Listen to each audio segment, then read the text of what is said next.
Olá, aqui é o Paulo César falando. Estamos aqui para apresentar um material sobre alimentação saudável.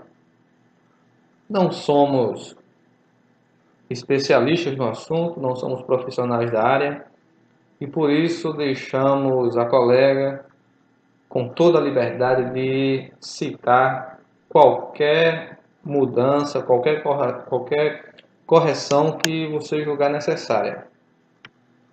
Vamos ver o material. Alimentação saudável.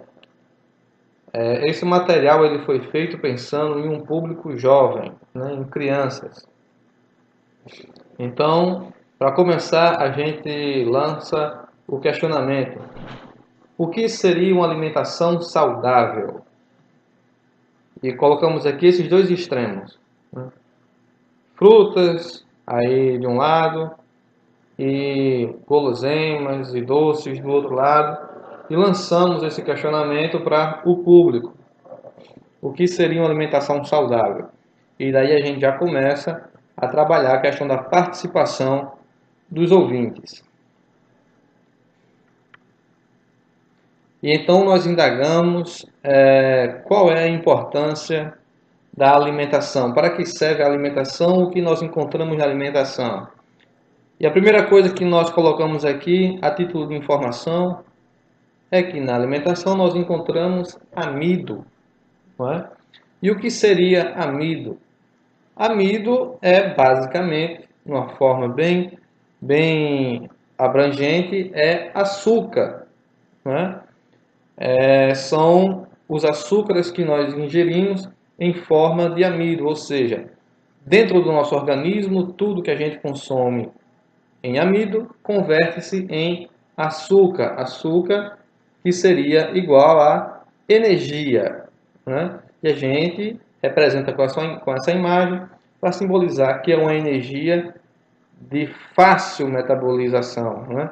De fácil consumo, uma energia rápida, que facilmente vai estar disponível para ser gasta, que alcança níveis de disponibilidades altos e rápidos.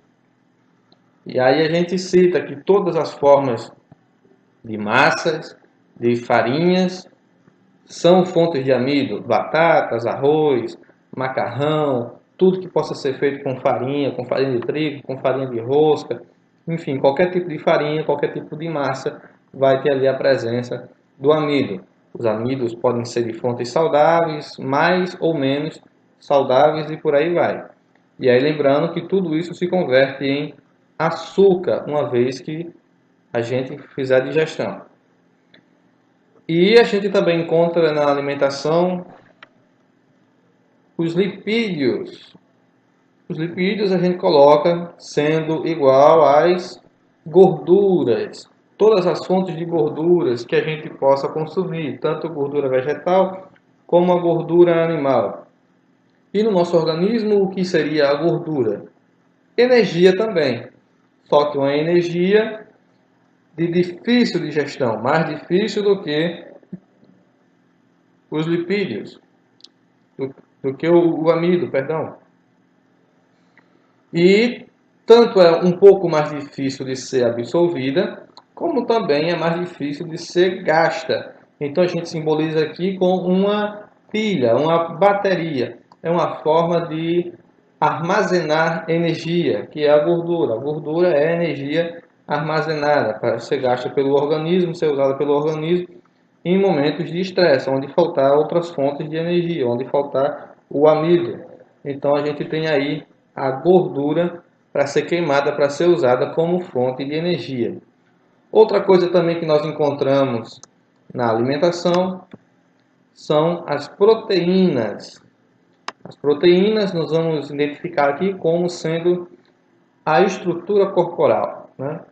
Sendo as partes que compõem a estrutura corporal. E aí a gente coloca um tijolinho para simbolizar a questão da construção, da estrutura. Então a gente fala que a proteína é basicamente o que compõe os nossos músculos e vários dos nossos tecidos.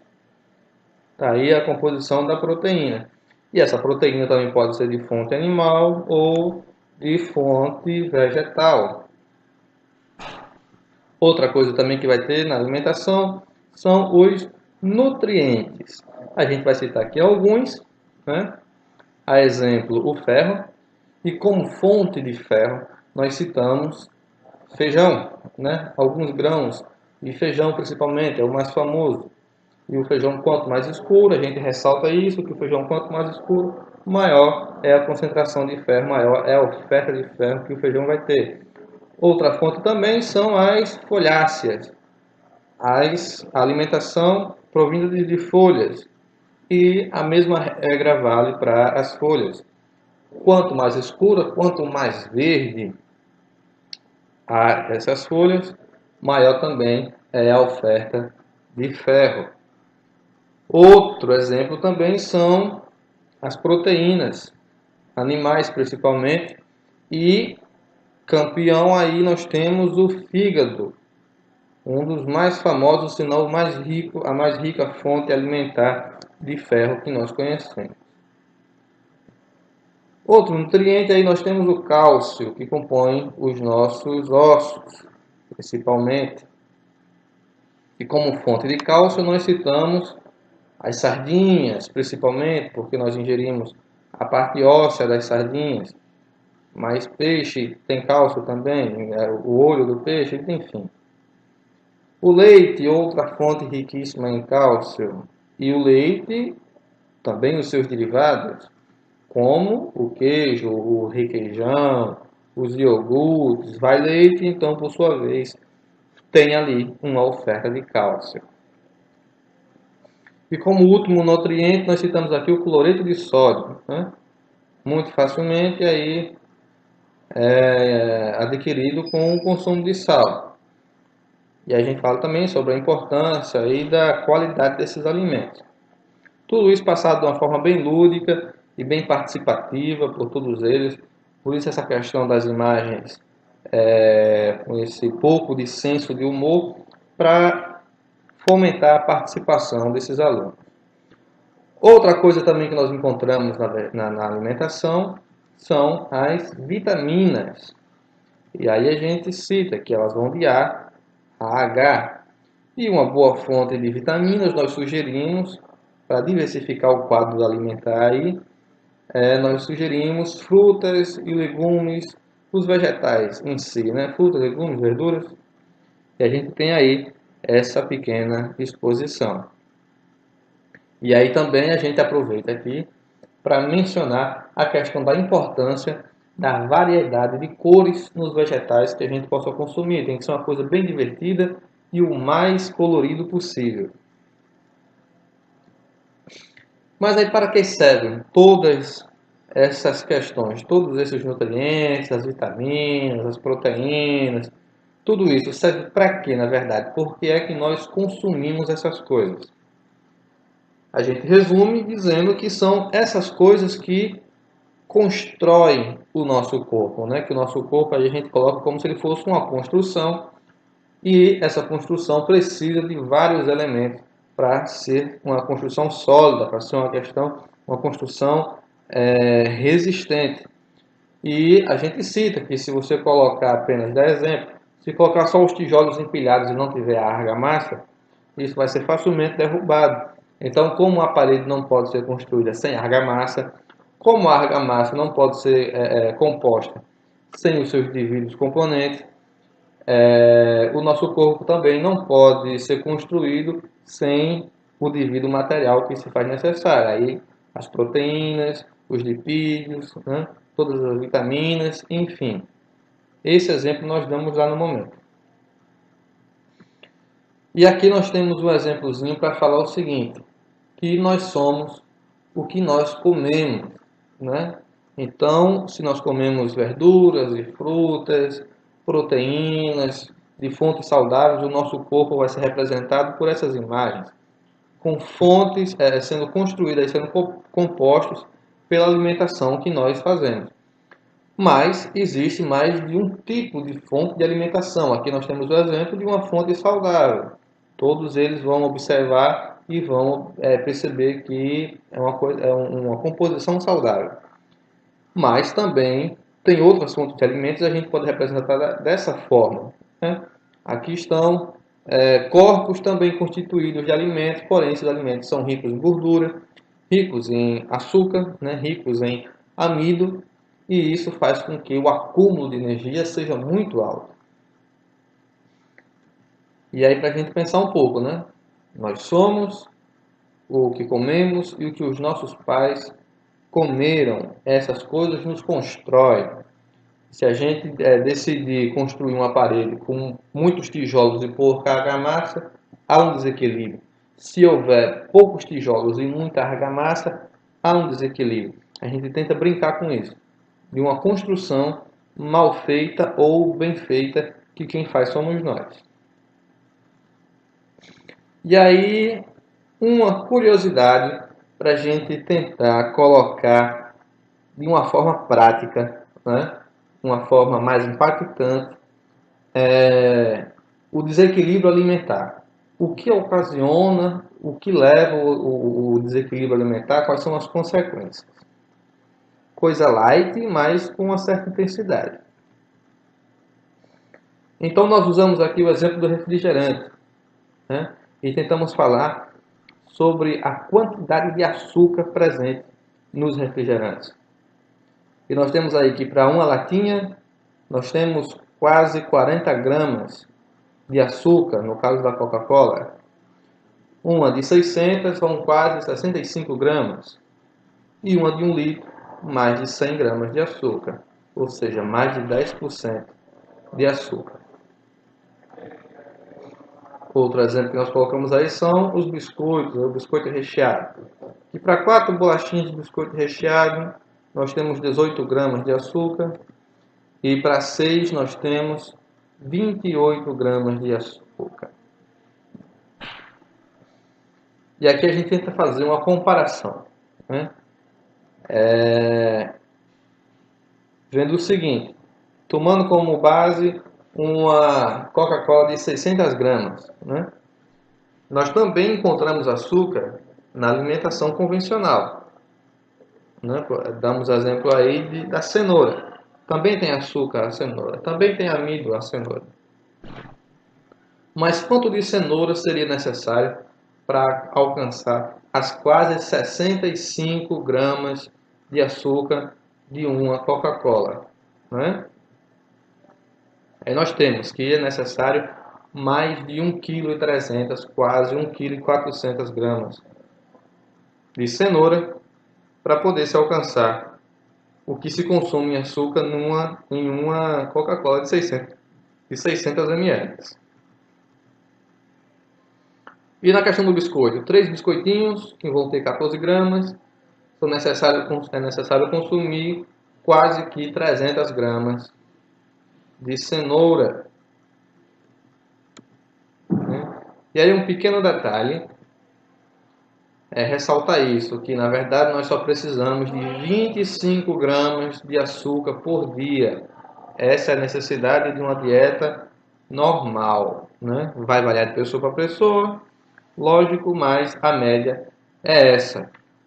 E aí nós convidamos o professor Raimundo para falar quanto é 25 gramas de açúcar, e ele vai dizer que é pouquinho, né? É bem pouco.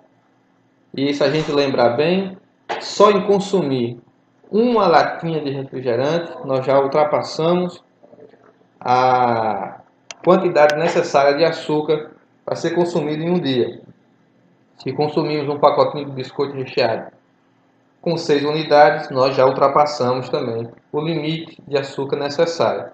E o que acontece com esse excesso, né? Esse excesso é armazenado, é mal distribuído no organismo, causa problemas com distúrbio na produção de insulina, que pode levar ao diabetes, né? E entre outras coisas, como questão de hiperatividade, por ser uma fonte de energia, essa energia vai estar lá disponível, não vai ser gasta e isso estressa o organismo, não faz bem. Pode não é acumulada e aí vai virar algum tipo de gordura, né? Pense nisso, nós convidamos eles à reflexão, né? e colocamos aí um personagemzinho para simbolizar a situação. O Homer Simpson está pensando no assunto. Ele é fofinho, né? Ele é cheinho e pensando com essas informações, está pensando nisso. Nós perguntamos para ele: vocês também vão pensar de agora em diante sobre essas questões, né? Faz a turma participar. E aí, o que fazer? Agora que nós já sabemos, né, já temos acesso às informações, o que fazer?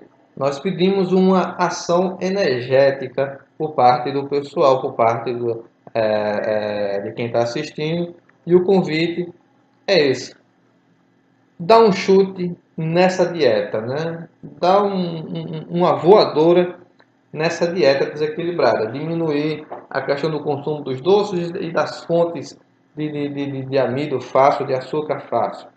Não que não se possa ser comido, pode ser comido, a gente deixa isso bem claro.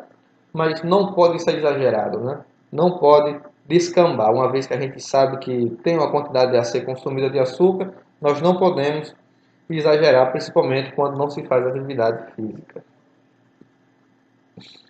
E aí eu tenho uma proposta, nós levamos uma proposta para os alunos, né? Nesse exemplo aqui, a proposta é construir uma horta. E aí ela pode ser de algumas formas. Nós damos alguns modelos para estimular a criatividade. Colocamos que ela pode ser assim, ou mais elaborada desta forma, ou ainda mais elaborada neste outro modelo aqui. E para dizer que não há desculpa, nós temos esse outro tipo de canteiro aqui, que é simplesmente um carro que estava abandonado, alguém colocou terra e usou ele de jarro, virou aí um jarro gigante, para mostrar que não tem desculpa, qualquer espaço pode ser usado. E como orientação nós dizemos que só é preciso um espaço adequado, né? Uma fonte de adubo e algumas sementes. A ideia é que a gente possa fornecer sementes para eles começarem com uma muda, né? 3 sementinhas de alguma coisa para que eles façam um pequeno, já tem um incentivo ali inicial. E aí vamos começar?